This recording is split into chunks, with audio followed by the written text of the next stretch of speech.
wrong place, wrong time, and I got shot 4 times. It was my grandma's birthday. I came out outside and then I got shot in the head. I think the worst part is just the idea of seeing that gun in his face. That's when we heard like 4 to 5 gunshots. All I remember telling her at that point was, "Baby, please don't leave me. I need you." She never regained conscious. She was gone, like instantly. How bad could hell be? If this is what's going on, killing and raping and robbing and just, this must be it. I just want to ask that question, why did you shoot Elwin, my grandson?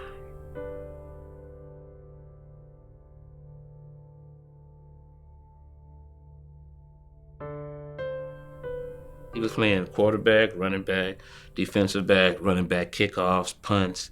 It was real that, yeah, we got one. I told him myself, man, you're the total package. Coaches started coming. Stanford came to LA High. Texas was there. Rutgers called me personally. This is just too good. This is just perfect. Everything is set for you. You're gonna have a good life. I was really happy for him.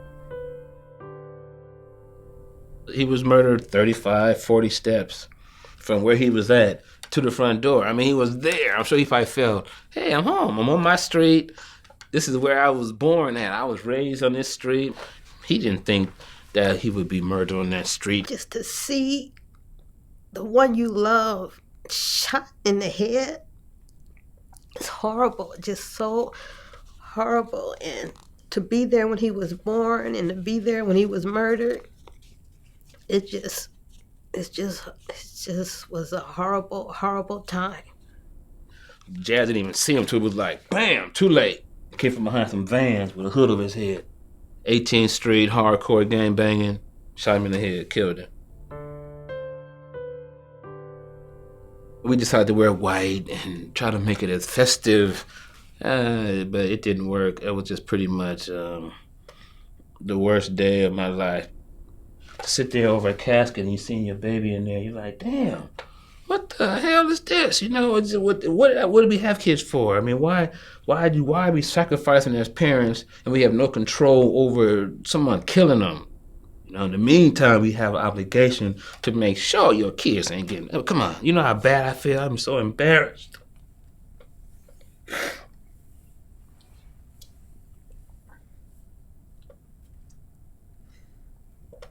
It's the worst feeling.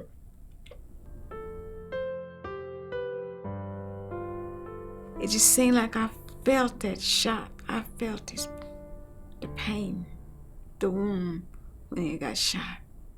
My name is Helen Glee, and my grandson Elvin was murdered in his own yard. He was shot. He was 17. Well, I moved in the neighborhood in 1991. I was welcome to the neighborhood. They called me Mama Helen, and I always had a yard full of kids. And I loved them, and they loved me back. But I know those gangs start moving in, the Crips and then the Bloods. He wasn't out there gang banging. He was in his yard lifting weights. He was there at night at 8 o'clock. I heard some shots. A machine gun or something, just shooting. From the time he was shot up until the time he went to the hospital, I was in and out. Sometime I was okay and sometime I wasn't there. I just wasn't there. I was just in another world. Another world. And I don't know how I did the funeral. He stayed in the morgue for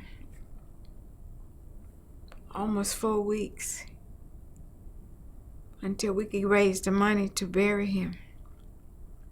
So we had 2 car washes, and we got most of the money From that to bury Edwin, the funeral home costs, the cemetery costs, the casket, everything. I don't think we'll never get over it.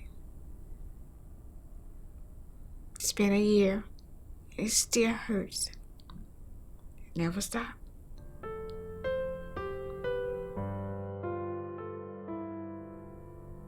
Llamamos a la ambulancia y nunca llegó. We called the ambulance and they never arrived. I got him, I put him in my car, and drove him to the hospital. Nunca pensé que eso le iba a pasar a mis hijos y enfrente de mi casa. Y lo empezamos a limpiar y no miramos nada. Y luego le empezó a salir sangre de aquí.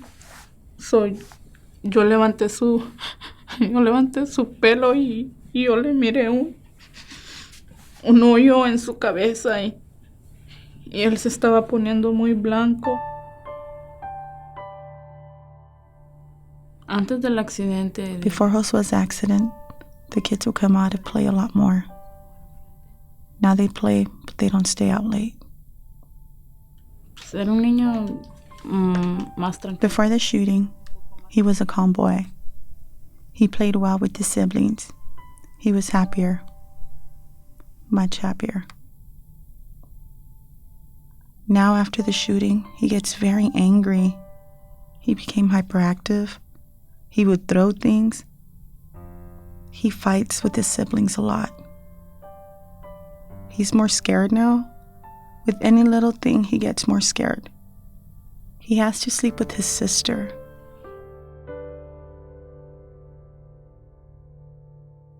When she got shot, my life changed.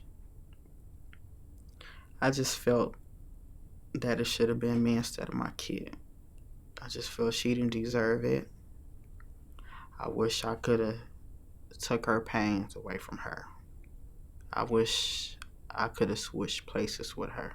I would have been laying in the bed instead of her. All the needles, all the blood drawn, all the IV, just all the pain she went through. I just wish it was me. I would have took it for her, you know. If I could have, I would have took it for her. My kid wasn't a gangbanger.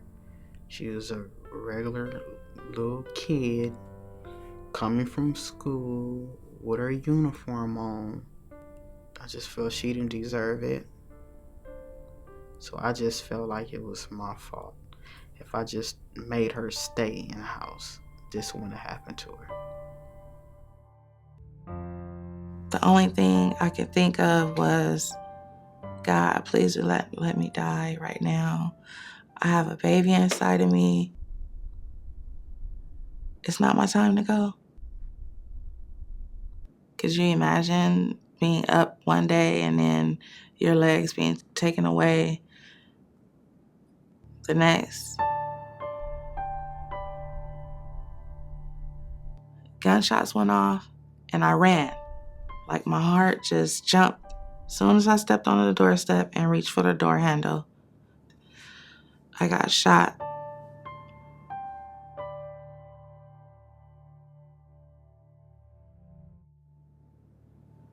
And I'm thinking in the back of my mind, like, I'm 3 months pregnant. My baby has to survive. She has to make it. Like, I have to get through this. And no one else can get through it but me. When the doctor came in there and said, we've read your results over the x-ray. You're expected to be paralyzed for the rest of your life, and you won't walk again. Most of all, I love my kids. They are my encouragement, and they're the only things that keep me going from day to day. It just takes me a little bit longer and a little bit more effort to deal with them now. Before I got shot, me and my husband, we always used to go 50-50 on everything. And now I find him taking on more responsibility, find him taking the role over and accepting it as what it is.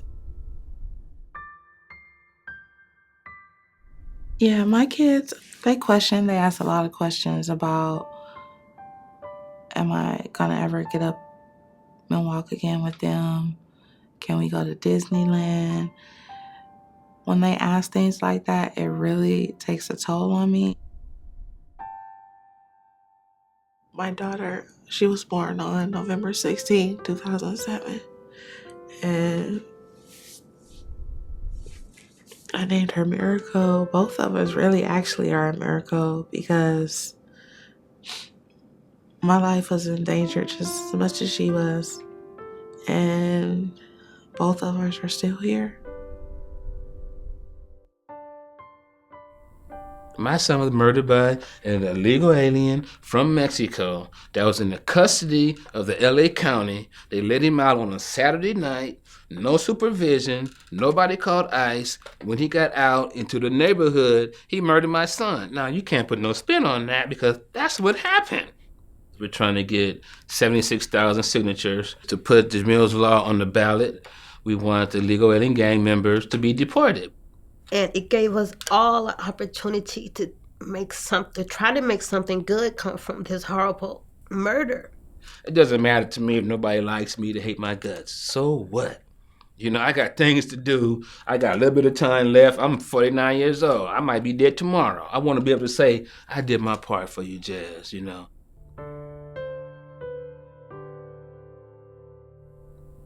Thomas, my youngest son, he wants to be a football player. He's got it. He has everything. I look at him, look just like Jazz. Sometimes I look at him, it's like, man, they're so close. He's going to be the same way. You know, it's in his blood.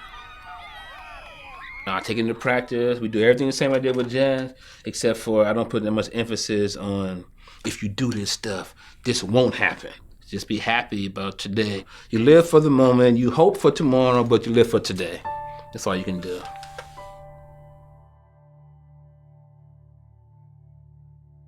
I want to keep my niece's memory alive by me changing my life, going back to school so I could give back to the second generation Cambodian that they're lost right now. People telling me you're going to be okay. I know I'm going to be okay, but don't rush me to be okay. I'm still going through things. Espero que... I hope that what happened to him won't affect him in the future. That he can do what he wants to do. He wants to be a fireman. I still tell people till this day, it's been 3 years, I'm still here, I'm still standing regardless of how bad it's done me, I still made it through. And I will forgive them. I have forgave them. But I just want to ask one question. Why? Why would you hurt us like this? What if it's your family? Why?